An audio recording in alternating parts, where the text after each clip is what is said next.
Um grave acidente nos treinos, Niki Lauda entra de vez na briga pelo título e Ayrton Senna sobe no pódio mais uma vez. O GP da Grã-Bretanha de 1984 é a nossa história de hoje. Sejam muito bem-vindos. Eu sou o Will Bueno e este é o Botequim GP.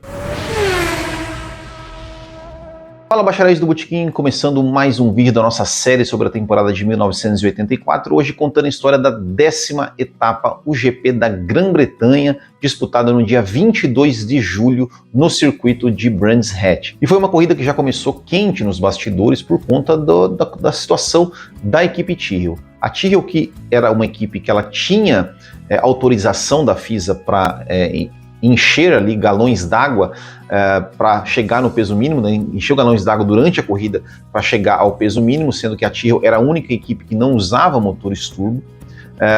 Só que aí, depois do GP de Dallas, foi encontrado algumas bolinhas de chumbo dentro desses reservatórios de água, que era proibido, e também a Tyrrell estava sendo acusada de não só abastecer com água, mas também abastecer com gasolina, reabastecer o carro no meio da corrida, o que era proibido na temporada de 1984.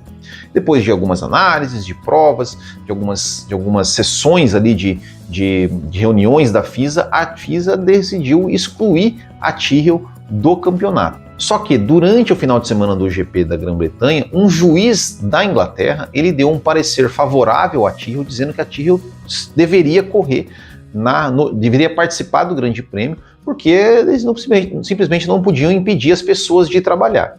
A FISA acatou essa decisão desse juiz da Inglaterra, mas falou assim, ok, vocês têm autoridades aqui sobre a Inglaterra, mas vocês não têm autoridade sobre a FISA, que é sediada na França. Então, ok, a Tyrrell vai correr, mas se chegar na zona de pontuação, não vai pontuar.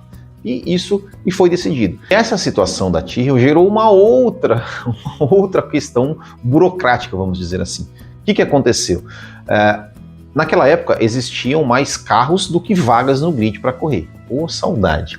E então a equipe Ozella, o carro do Joe Gartner, ele ficou em 27º nos treinos. Então ele estava fora da corrida. Mas ele falou o seguinte, bom, mas espera aí, o dono da Ozella, né? Falou, mas espera aí, se a FISA não está considerando a Tyrrell como competidores, então nós não ficamos em 27º, nós ficamos em 25º, então a gente tem que correr. E a FISA entrou também com ali um pedido, um documento para a FISA acatou o pedido da Ozella e, excepcionalmente, nessa prova, foi largado com 27 carros. Ainda falando em bastidores, o Nigel Mansell recebeu uma multa de $6.000 e uma ameaça até de suspensão se fosse reincidente pela manobra que ele fez ali na primeira largada do GP de Detroit, que foi considerada perigosa.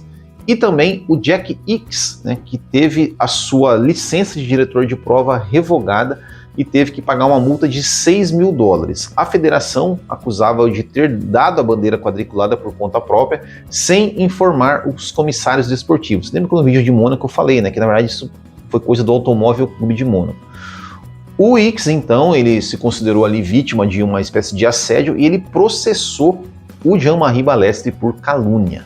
Agora, falando do que acontece na pista, na sexta-feira, um grave acidente envolvendo o Johnny Cecotto, companheiro do Ayrton Senna na Toleman. Ele bateu, foi reto ali no guarda-reio, teve suas duas pernas fraturadas, correu o risco até de ter uma das pernas amputadas. E tem uma entrevista do Ayrton Senna, que o Ayrton Senna ele foi ali um dos primeiros que viu, né, o acidente, ele parou o carro ali ao lado e ele viu, né, o estado do companheiro de equipe dele e ele falou sobre isso, ele estava realmente muito abalado.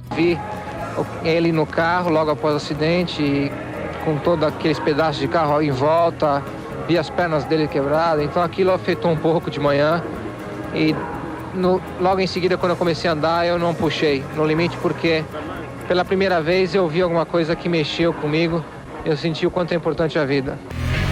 E durante a corrida, durante a transmissão da corrida, ali no começo da corrida, o Galvão Bueno também já deu notícias sobre o estado do Johnny Cecotto. Notícia sobre Johnny Cecotto, ele que sofreu um acidente sério, correu o risco inclusive de perder as pernas. Ele foi operado, hoje de manhã foi reconduzido à cirurgia, foi checada a operação, ele tinha um problema sério de circulação de sangue até os pés, por isso correu o risco de perder o pé esquerdo. A circulação foi recuperada, foi restituída, ele passa bem e depois terá que passar por uma nova cirurgia. de recomposição óssea e de enxerto de pele na perna esquerda. Mas está bem melhor o companheiro de Ayrton Senna, Johnny Cecotto.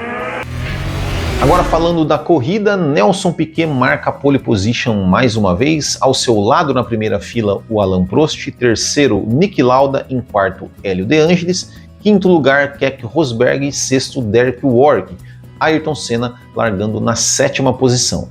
Na largada, o Nelson Piquet se mantém na frente e lá no fim do grid acontece ali um forte acidente e quem estava envolvido nesse acidente era o Joe Gardner da Osella, ou seja, a Osella fez toda ali uma função, toda uma questão burocrática para o Joe Gardner poder largar e a corrida dele não durou nem uma curva. No começo da prova, o Piquet e o Alain Prost eles se desgarram do pelotão e são seguidos de perto ali pelo Niki Lauda, mas aí sem ninguém atacar ninguém. Com 5 voltas as posições são Piquet em primeiro, Prost em segundo, Lauda em terceiro, Warwick em quarto, De Angelis em quinto e Ayrton Senna em sexto. Na volta 9, o Prost tenta pressionar o Piquet para tentar a ultrapassagem, mas o brasileiro fecha a porta e se mantém na frente. Clark, ele entra no vácuo de Nelson Piquet na reta dos boxes. Pode tentar até na paddock, que é o que ele faz. Bota por dentro, fechou a porta, Nelson Piquet saiu aí na frente. Se precipitou um pouco, E com essa briga entre os dois, o Niki Lauda se aproxima e ele também vai tentando aí entrar na disputa. E aí o Prost resolveu arriscar tudo e faz a ultrapassagem sobre o Piquet e o Niki Lauda se aproveita e também passa o brasileiro.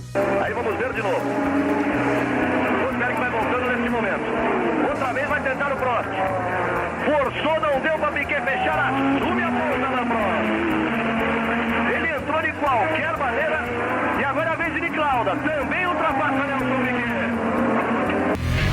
Só que nessa mesma volta acontece um acidente forte com Jonathan Palmer da Ram e a direção de prova dá bandeira vermelha, porque o carro do Palmer tinha ficado em posição perigosa, também tinha um carro da ATS, do Wilkenhock, ele que tinha abandonado e tinha ficado numa posição um pouco também perigosa, e também até os carros lá do acidente da primeira volta, eles também resolveram tirar todos os carros ali do lado da pista. Depois de um tempo parado para retirar os carros, a prova foi reiniciada. E como a bandeira vermelha tinha sido dada na volta ali, logo em seguida a ultrapassagem do Prost e do Lauda no Piquet, e como pela regra, quando dá a bandeira vermelha vale a volta anterior, o Nelson Piquet relarga na pole position, mas na relargada o Prost larga melhor e assume a ponta.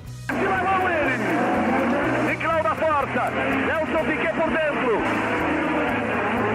Nelson Piquet cai para a segunda posição, Prost é o primeiro, Lauda o terceiro. Que o quarto também é o quinto, De Angelis o sexto, Mansell o sétimo, oitavo para Alboreto, não largou bem Ayrton Senna. Os três primeiros, Prost, Piquet e Lauda, novamente abrem em relação ao restante do pelotão e andam próximos, mas sem ninguém ameaçar ninguém. A corrida, para falar a verdade, está bem monótona, assim, não acontece nada, ou pelo menos não acontece nada que a transmissão nos mostre. E como não acontecia nada lá na frente, a transmissão começou a mostrar uma briga pela oitava posição, envolvendo o Andrea de Cesaris da Ligier e as duas Ferrari. E na volta 23, o Arnoux faz a ultrapassagem em cima do Alboreto e assume a nona posição. Na volta 24, Nigel Mansell abandona a prova e o curioso é que ele já levou seu carro ali para um caminho alternativo, vamos dizer assim. Ele pegou um atalho ali, já parou ali atrás dos boxes onde fica ali o motorhome, já para o carro ser desmontado e já ser guardado para levar para a próxima prova. Na volta 28, o Lauda faz a ultrapassagem em Nelson Piquet e assume a segunda posição, mas a transmissão não mostrou. Não acontecia nada na corrida, aí quando acontecia eles não mostravam, era difícil. Com 30 voltas completadas, as posições são Prost em primeiro, Lauda em segundo, Piquet em terceiro, Warwick em quarto, De Angelis em quinto e Ayrton Senna em sexto. E na pista, o De Angelis, ele tá pressionando o Patrick Tambay. O Patrick Tambay tá na frente. Só que, na verdade, o Tambay é o sétimo. Por quê? Porque, antigamente, a regra da bandeira vermelha era o seguinte. Quando você... vamos supor, começava a corrida. Então, assim, vamos supor que o Piquet tivesse 10 segundos de vantagem sobre o Prost. Dava uma bandeira vermelha. Quando relargava, os tempos eram somados. Ou seja, aquele 10 segundos continuava valendo. Então, mesmo que o Prost tivesse colado no Piquet, ele continuaria 10 segundos atrás por causa daquela primeira parte. Então, era o que estava acontecendo. O Tambay estava na frente, na pista do De Angelis, mas, na verdade, o Tambay estava na 7ª posição. Assim, essa regra ela durou, assim, se eu não me engano, até 1994. Lembra que teve até o GP do Japão de 94, que foi decidido assim na chuva e tal, teve 2 partes da corrida, e aí eles cancelaram essa regra. Ou seja, hoje em dia, assim, largou, deu bandeira vermelha, aquela diferença que estava antes lá, azar, perdeu, vai relargar, e o que está acontecendo na pista é de fato a realidade, que é muito mais fácil, né, para quem está assistindo. Antes de falar do restante da corrida, quero convidar vocês para conhecer a nossa loja do Botequim GP. Acesse botequimgp.com.br, lá você encontra camisetas, miniaturas e outras coisas lá para os fãs da Fórmula 1, que os fãs da Fórmula 1 gostam. Então clique aqui em botequimgp.com.br e faça o seu pedido, que você vai com certeza encontrar produtos muito legais que você vai gostar bastante. O René Arnoux tenta passar o André de Césares na volta 31, mas bem na hora ali tem um carro saindo dos boxes e teve até um perigo ali de uma batida. Que agora a posição é dele, ficou difícil porque um carro saiu do box. Ele teria até possibilidade de ultrapassagem. Mas como o Suger vinha saindo do box, onde o Arnoux ia ter que buscar a tangência para ultrapassar o de Césares, deu de frente com a Arrows.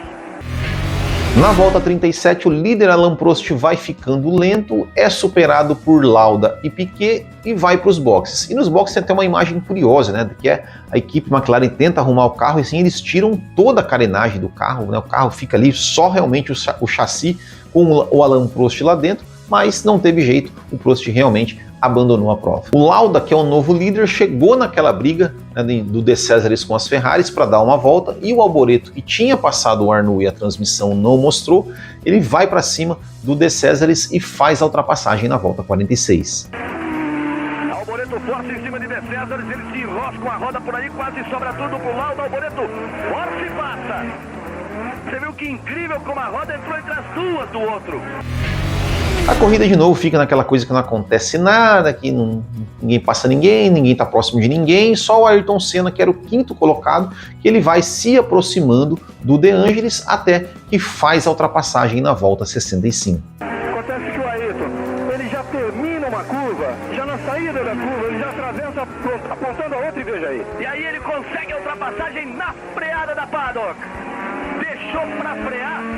Lá dentro, põe lá dentro nisso, mais pra frente e foi embora. O Senna passou na pista, só que ele ainda estava atrás do De Angelis porque ele precisava tirar 4 segundos de desvantagem, que era os tempos ali da primeira parte da prova. E ao mesmo tempo da ultrapassagem do Senna, o Piquet vai ficando lento e vai perdendo posições. E com isso, então, o Senna passa o Piquet e assume a 4ª posição. Algum tempo depois, o De Angelis também começa a andar lento na pista e o Senna então tira essa diferença de 4 segundos e assume a 3ª posição na prova. E depois de 71 voltas, Niki Lauda vence o GP da Grã-Bretanha. Aí vem Lauda, vai receber a bandeirada, vai passando o Niki Lauda, vitória de Niki Lauda em Brands Hatch na Inglaterra! Vitória de Niki Lauda em Brands Hatch na Inglaterra, mais uma no campeonato. Eu vou ficando de olho aqui no Ayrton Senna para ver ele cruzar. Você vai vendo o Warwick, que também vem lentamente. Ayrton Senna, braço direito erguido, cruza em 3º lugar no Grande Prêmio da Inglaterra. O garoto Ayrton Senna volta ao pódio.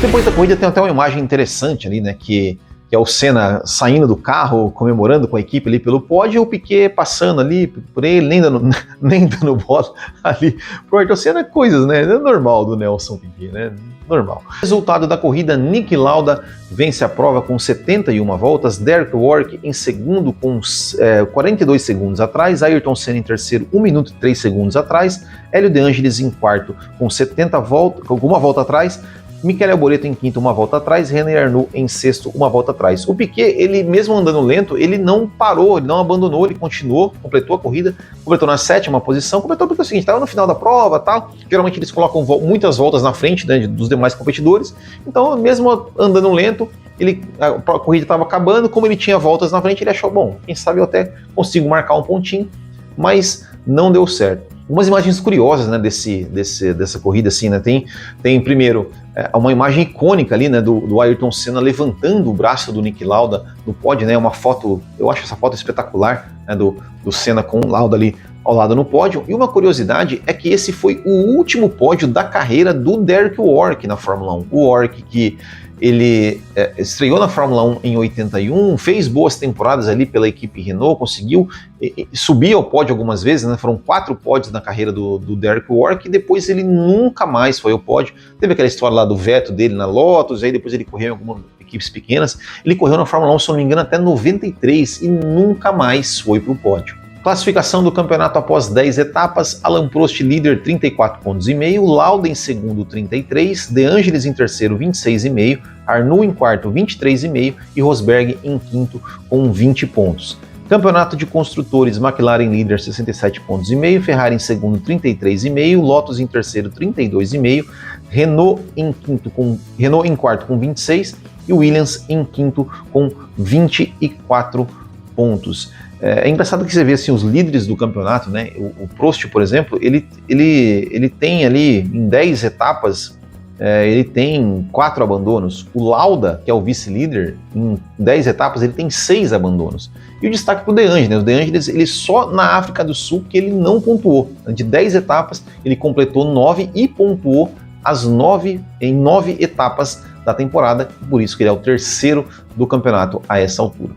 Certo, pessoal? Então esse foi o GP da Grã-Bretanha de 1984. Se você gostou, aí deixe seu like, deixe seu comentário, se inscreva no canal e voltamos a qualquer momento contando a história do GP da Alemanha de 84, nossa 11ª etapa. Já estamos chegando no final dessa temporada. Certo, pessoal? Muito obrigado, um grande abraço a todos, até o próximo e tchau!